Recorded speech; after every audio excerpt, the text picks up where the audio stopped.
Dhe jo vetëm, do të flasim pak edhe për vetë besimin, se çfarë mund të sillim pikrisht këto në transformimet estetike në dukjen tonë dhe jo vetëm në mirëqenien tonë mendore e shumë çka tjetër.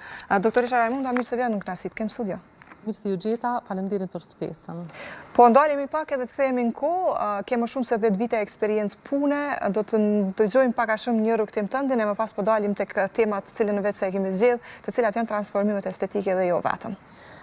Durata unë kam 12 vite përvoj pune në fushën e stomatologjisë, kam kryer fakultetin në Universitetin e Prishtinës, pandej kam specializu prapë në Universitetin e Prishtinës dhe në fund kam doktoru në Universitetin e Shkupit dhe ligjeroj jam profesoresh në Kolegjin AB. Një rrugtim bajak i gjatë, me mjaft sakrifica, me mjaft mund, me një periud gjatë shkollimit, po që menoj që kam zgjedhur ndër profesionet më të mira dhe më të lezetshme, si që është protetika stomatologjike. Në fakt, krejt kjo fillimet i rrugtimit tim rrjedh nga familja ime, sepse unë vi prej një familje mjekësh, është nana ime e cila ka fillu e para, do më thonë familja ngushtë, mandej kemi vazhdu gjithë pas nanës me familjen e gjerë të e ndjek rrugtimin gjithë komplet jemi mjek. Disa mjek të përgjithshëm e mandej specializimet të ndryshme, disa të tjerë stomatolog kryesisht me mjekësi. Po ashtu, fati im ishte që dhe bashkëshortin e kam stomatolog, ajo është kirurg maksilofacial praktikisht, edhe dy të bashku kemi ndërtu themelet e ordinancës tonë, që është Radent në Ferizaj, dhe që funksionojmë që 12 vite ku sillim buzëqeshje të reja, buzëqeshje të mira, sillim gjana të mira tek pacientët. Patjetër, dhe një vend ku gjithë klientët, një farë mënyrë pacientët të kenë mundësi që të bëhen jo vetëm me buzëqeshje të re, por edhe me një vetë besim, sepse ndërlidha pak më herët që ndikon jashtëzakonisht shumë transformimi i gojës. Patjetër. Duke qenë se jemi në dy pikat kyçe të profesioneve, Dr. Albani si kirurg maksilofacial dhe unë si estetiste, mendoj se është baza e ndërtimit të një buzëqeshje të mirë. Në fakt, unë jam e specializune në kozmetik dentare, dërsa jam profesioniste për vinirës, kurora dhe ura dentare. Nëse më lejon të përshkruaj pak se çfarë janë këto punime protetikore. Sepse po besoj që është në të mirën edhe opinionit, besoj që edhe ata kanë nevojë të dëgjojnë. Kur dhe cilin nga këto punime protetikore duhet të zgjedhim. Atëherë një urë dentare vendoset atëherë kur neve na mungon një segment i dhëmbëve. Nëse kemi bërë nxjerrje të dhëmbëve, atëherë këtë varg duhet ta zaventojmë me një urë dentare. Ky zaventim bëhet me materialet më të mira që kemi në treg, besoj që shumica e pacientëve ose klientëve veç i njohim, që është zirkonia dhe që është Emax, dhe janë dy materialet më të zgjidhura sepse janë shumë biokompatibile, shumë të përputhshme, janë shumë estetike, janë shumë funksionale, pra i plotësojnë gjitha kriteret për të qenë një punim estetik. Një kuror dentare vendoset atëherë kur neve për arsye të ndryshme në shkatëru kurora, ka pas ndonjë kariesë gjerë ose është i pigmentuar ose çfarë do arsye tjetër, dhe një faset ose një vinirës vendoset në rastet kur kemi pacientë që dëshirojnë preparime minimale ose gryrje minimale të dhëmbëve, dhe jo vetëm, në shumë raste kjo mund të bëhet edhe pa gryrje fare, ku inkurajoj edhe gjeneratat e reja dhe sidomos e kompleksin e gjeneratat e reja, që asnjëherë të mos bëjnë gryrje shumë të mëdha, por gjithmonë të zgjedhin preparime minimal invazive, do të thonë me gryrje shumë të lehta ose pa preparuar fare, sepse këto raste ne mund t'i rregullojmë me vinirës ose me faseta të qeramikës, zirkonit apo çfarë do materiali tjetër që është Emax. Jam pak kritike, ndoshta edhe si profesoresh, pak ma shton atë theksin e kritikës, apo ndoshta edhe doktoratura që kom studiu pak ma gjatë, por jam kritike në gryrje të mëdha që po bëhen në mosha të reja. Sepse këtu është pikë kyçe mosha, nëse jemi mbi 50 vjet ose mbi 45 vjet, është një arsyetim bazë, pulpa pak është më e retrahune, më e të kurur, ndërsa në moshat e reja këtu efekte mendoj që pas një kohe do të vrihen. Prandaj kisha këshilluar gjithë ato vajza të reja, gjithë ata djem të ri, të cilët e kuptoj që e zgjidhin rrugën e estetikës ose të kërkimit të bukurës, mirë po jo duke e dëmtuar strukturën e dhëmbit vet. Kemi mundësi të bëjmë punime estetike, vinirës apo faseta, pa e preparuar fare dhëmbin. Se mendon që po zgjedhin këtë rrugën tjetër në vend të kësaj më të lehtës? Shpesh herë edhe nga ana e dentistëve, nuk mendoj se është çmimi, është parafërsisht është pak lehtë i ngritur, po jo shumë që dallon. Mendoj që shpesher edhe nga ana e mjekëve ofrohet si opcion kurora ose ura dentare, duhet të jesh i specializuar për vinirës për ta ushtruar këtë punë si duhet. Prandaj mendoj që duhet zgjedhur mjekun korrekt për të pasur sukses në punë. Sepse kjo kërkon një cementim ose një ngjitje shumë delikate, shumë precize, kërkon estetik shumë të mirë, prandaj ndoshta duhet të jetë personi adekuat i cili e kryen këtë. Ka të bëj kjo edhe me gjatësinë e vënirës? Patjetër. Gjithçka varet nga cementimi apo nga ngjitja, sepse një ngjitje jo korrekte aty krijon hapësira të vogla në të cilat neve na futet ushqimi dhe mundësia e dështimit është e madhe në këtë rast. Por mendoj që një punë e mirë, një punë që është me delikatesë, një punë që e nifët mirë, gjithmonë ka sukses. Më vjen keq që në ordinancën time në Ferizaj vinë paciente të reja dhe i shoh që kanë gryrje jashtëzakonisht të mëdha. Kjo e prek integritetin e pulpës, kjo i afrohet integritetit të pulpës dhe mundësia për të pasur ndjeshmëri në të ftoftë dhe në të nxehtë është shumë e madhe në rrota. Prandaj këto mosha të reja të ballafaqohemi me këtë problematik, nuk kemi pse, nuk kemi ndonjë arsye pse, kur mund të zgjedhim një preparim tjetër. E diskutojmë shpesh herë edhe me bashkëshortin, duke qenë se punojmë shumë gjatë në Radent, është e lehtë ose mund t'ia marrësh dikujt të hollat, mirë po mendoj që ne një ditë do t'japim përgjegjësi edhe para Zotit.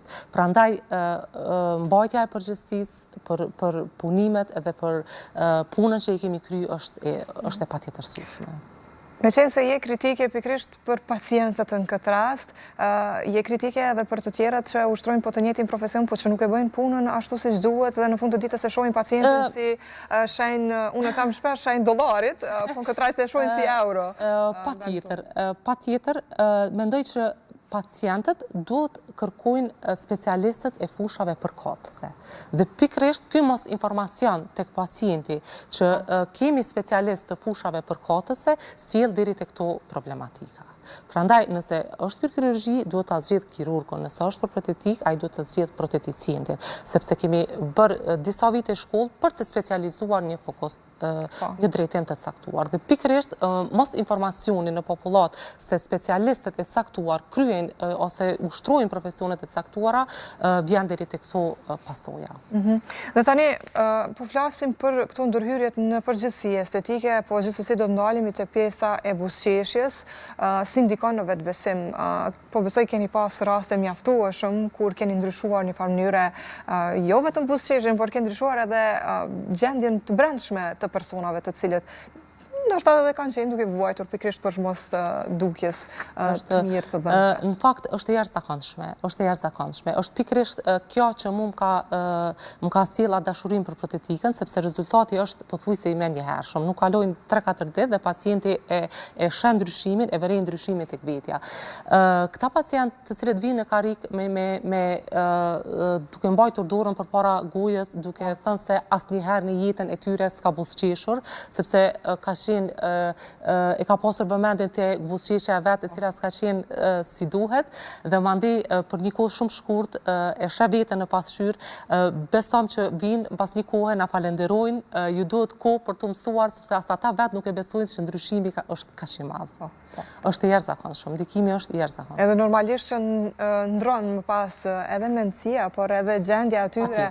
Edhe gjendja psikologjike, gjendja shpirtërore, pra është buzëqeshja është çështja më e lehtë për të ndikuar në këto aspekte.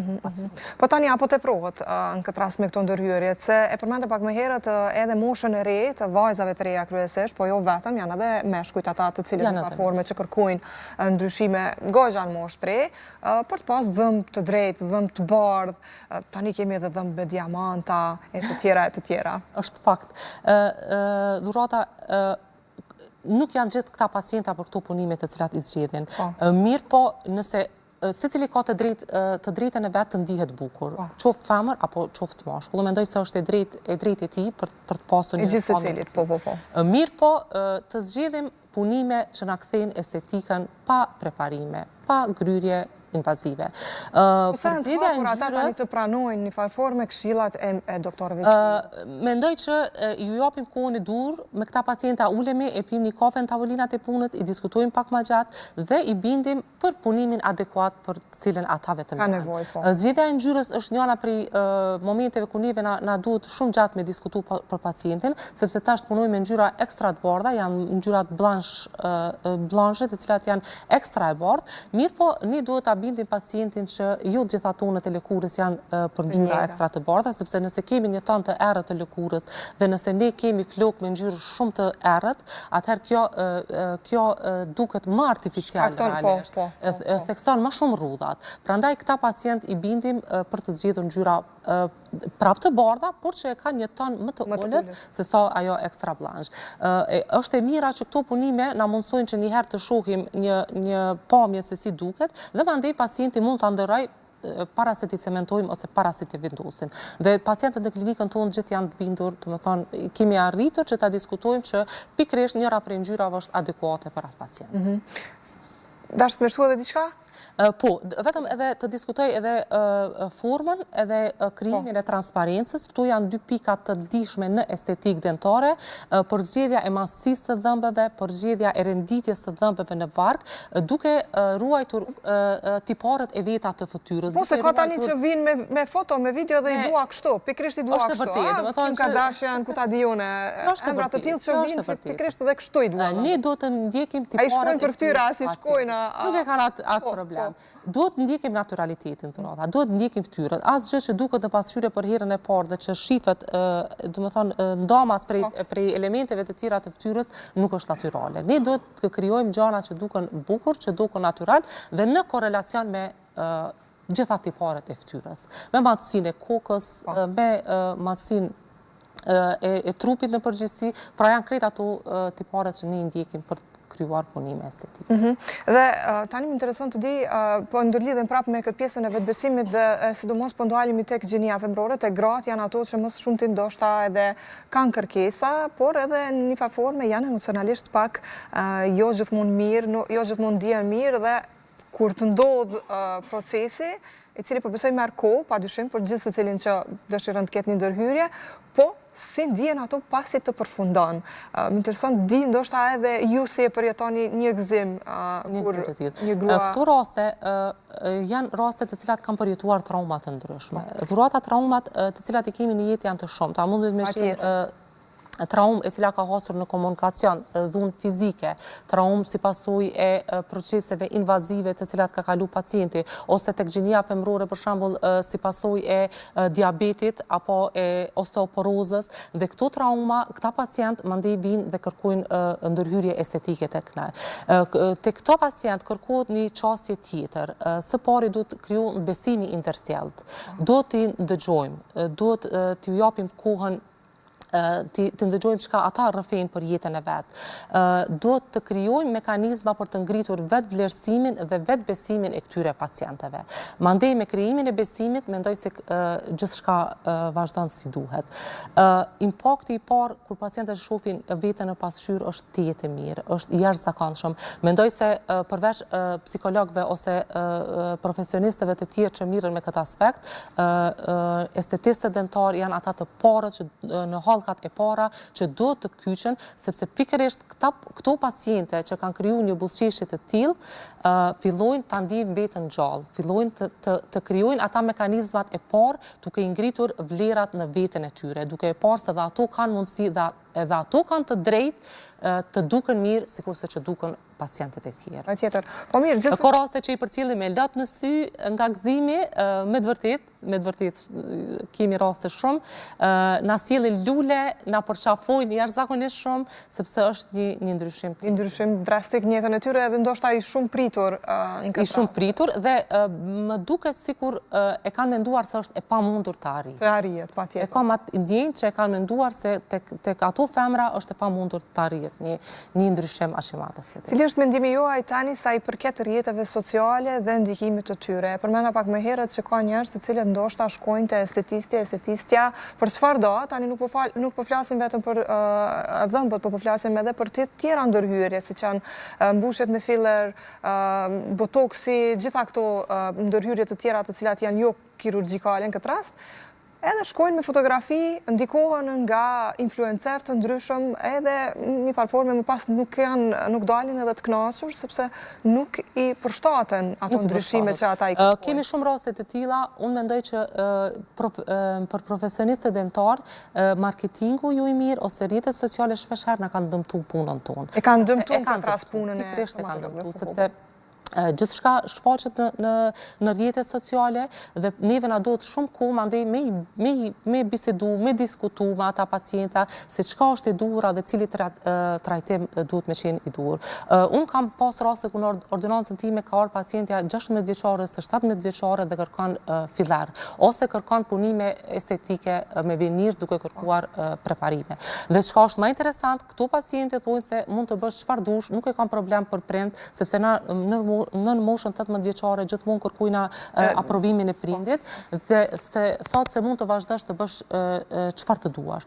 Kjo është rreziku i këtij marketingu se çka neve na siguron ose na mund të sjell në gjeneratat e reja.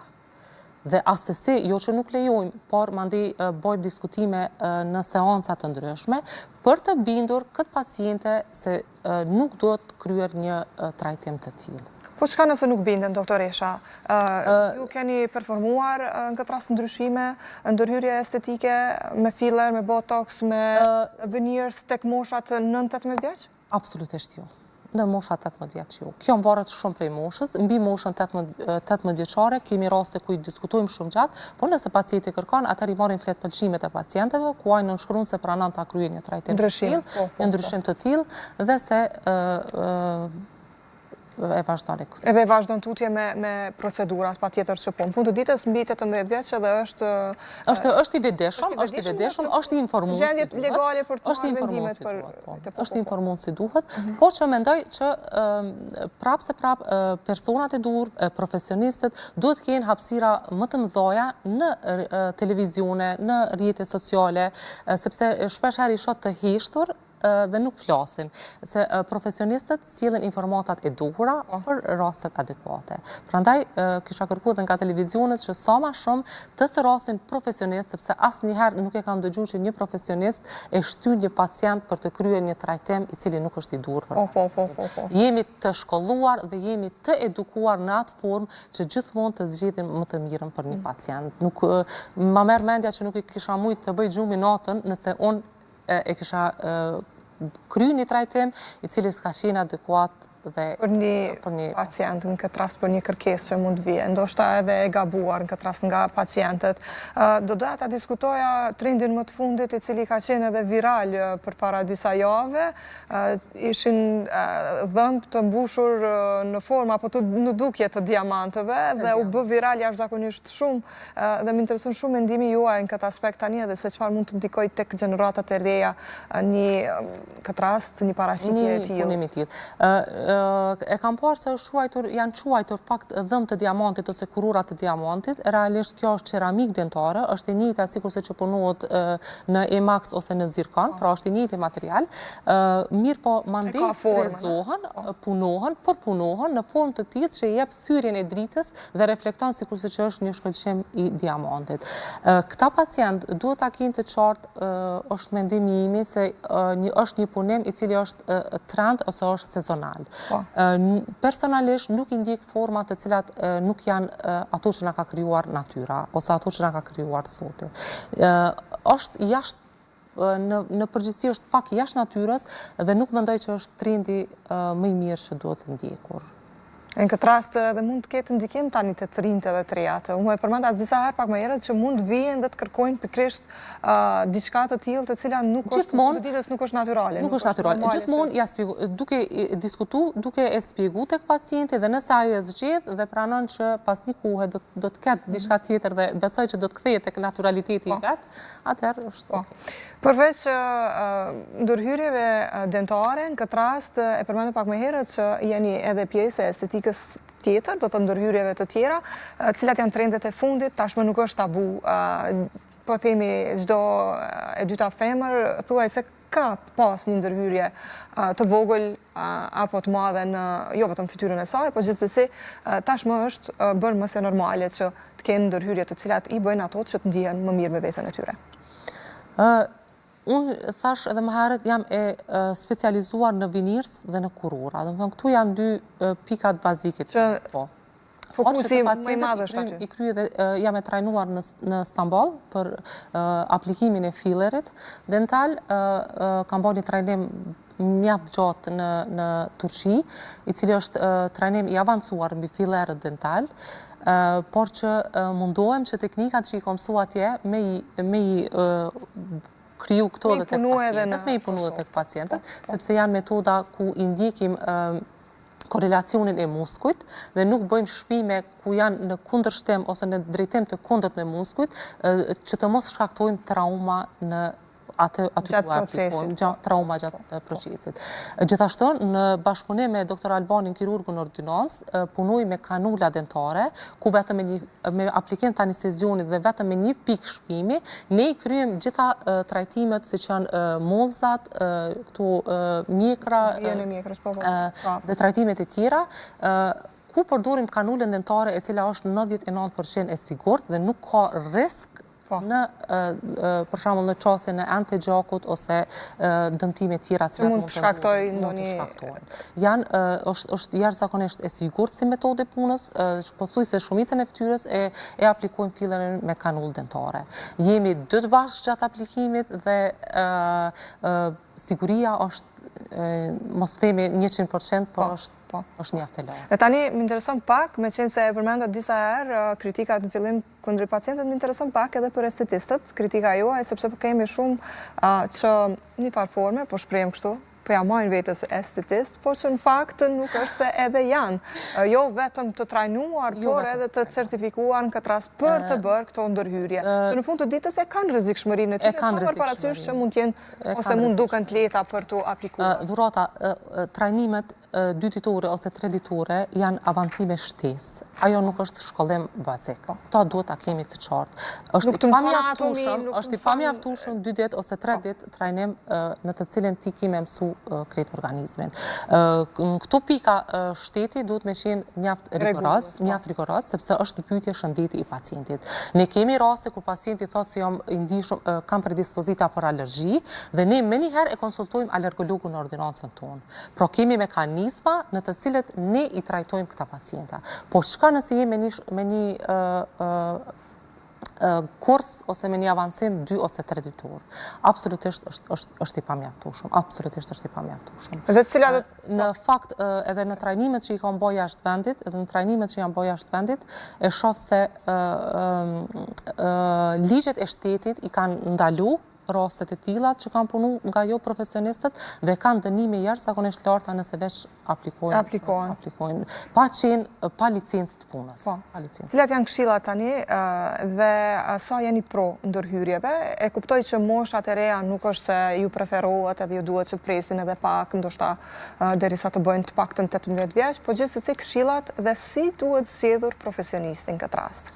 Dhurata, mendoj se gjithë kemi drejtë të dukemi bukur. Mendoj se gjithë e meritojmë një buzëqeshje të mirë. Dhe këtë fatmirësisht, teknikat e mira të punës, avancimet e profesionistëve e bëjnë më së miri sot në Kosovë. Është fakt që dentistët në Kosovë janë në shkallën më të lartë në gjithë rajonin. Kemi edhe pacient shumë të huaj. Sot e kisha një Gjerman, do të thonë shtetas Gjerman, i cili vjen në Kosovë për trajtim me kurora dentare, mendoj që jemi në nivelin më të lartë, sepse shkollimi është mjaft i mirë.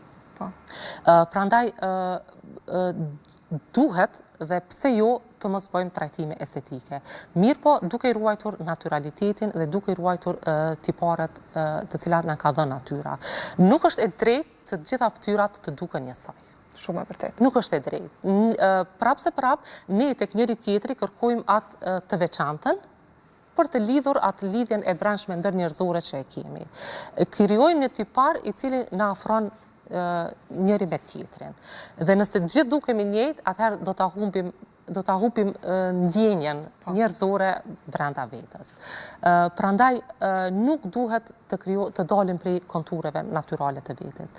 Një vinirës pa preparim patjetër se e ruan naturalitetin, një filler me një dozë shumë të vogël, edhe atë duke i përmirësuar disa të metat apo detajet e vogla, dhe nëse neve na bën të ndihemi mirë psikologjikisht, nëse neve na ngrit vetvlerësimin, nëse neve na ngrit vetbesimin, atëherë gjithmonë jam pro dhe i aplikoj edhe tek pacientët e mia. Andaj i ftoj edhe vajzat e reja, i ftoj edhe nënat të cilat kanë lindur fëmijë dhe kanë lënë pak veten mbrapa, i ftoj gjitha gratë që të vinë në Radent, të vinë në ordinancën tonë, të diskutojmë edhe të zgjedhim këto punime të cilat kanë me i bo ato me undi mirë edhe mendoj që kanë me pas impakt edhe në jetën e tyre të përgjithshme.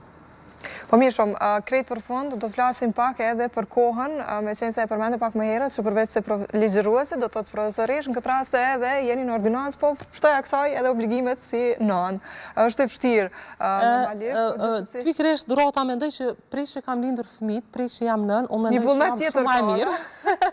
Në fakt jam shumë më e mirë se sa atëherë kur nuk kam qenë nën, sikur ma ka ndonë krejt fuqinë edhe me vazhdu me ecë më shpejt, me ecë më tutje.